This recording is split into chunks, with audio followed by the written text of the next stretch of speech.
Hello YouTube. Those of you whom are not familiar with my channel, I normally make no political videos at all. I do video game stuff, strategy guides and the like. But in this particular case, I feel compelled to make a political video and inform people about what's going on. I haven't been making a lot of game videos lately. I apologize for that, but recovery has not been easy on me. This will be the first political video I have made on YouTube. I make very few of these. My moral compass and political views are very gray and have a tendency to make people uncomfortable, so I usually do not share them. But in this case, I feel I have no choice. First, a little backstory. Those of you whom watch my channel a little bit more intently are probably aware of the fact that I spent a while in hospital recently fighting for my life.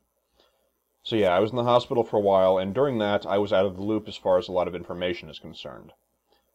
It's funny how people treat you differently when they think you're going to die. But I'm still here, and eventually I got out of the hospital. So I get home, and I start trying to catch up on things that I had missed. You know, I was in the hospital, and I didn't have an internet connection there. While being placed on several medications so I don't need to go back to the hospital, things were slow going for me.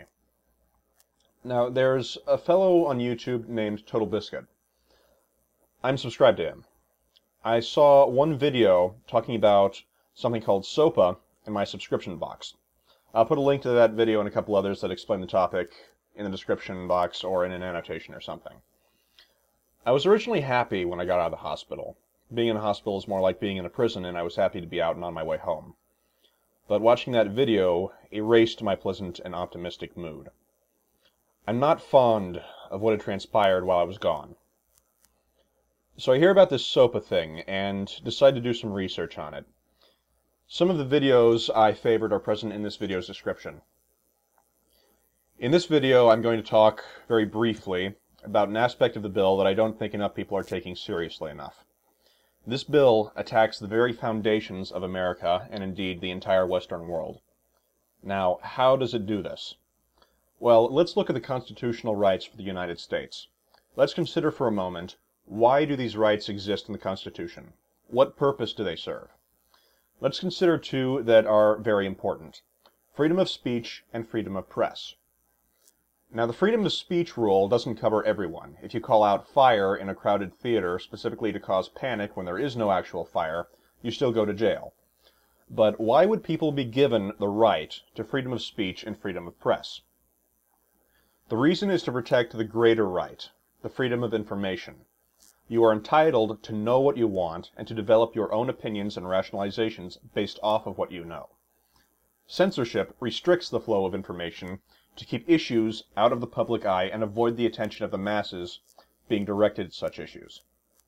This is a tactic used by the Chinese government and the government of Iran. Attacking piracy is one thing, but SOPA only directs its attention at piracy as far as its name goes. None of the practical effects of the bill actually conduct any efficient attacks on piracy, in my personal opinion. What they do conduct are efficient attacks on the constitutional provisions for freedom of speech and freedom of press. Because of this, the bill is simply a misnomer, an inefficient and ineffective piece of legislation for its purpose, if its purpose is to live up to its name. This is not a matter of opinion, this is a fact. To name the bill more accurately, with its effects in mind, you'd be left with something along the lines of Removal of several constitutional rights from the Constitution and impose the effects on other countries Act. Of course, you can't name it that because everyone will be very angry if it were that obvious. This bill is a big deal, and you should be concerned about it no matter where you are. Restricting the free flow of information attacks people's rights to an opinion and attacks people's very right to think. Restricting the information that someone can access is the shadow of establishing thought crime laws that make possession of information illegal and make thinking illegal. I did not survive my hospital stay so that I could watch my rights be stripped away while I was incapacitated.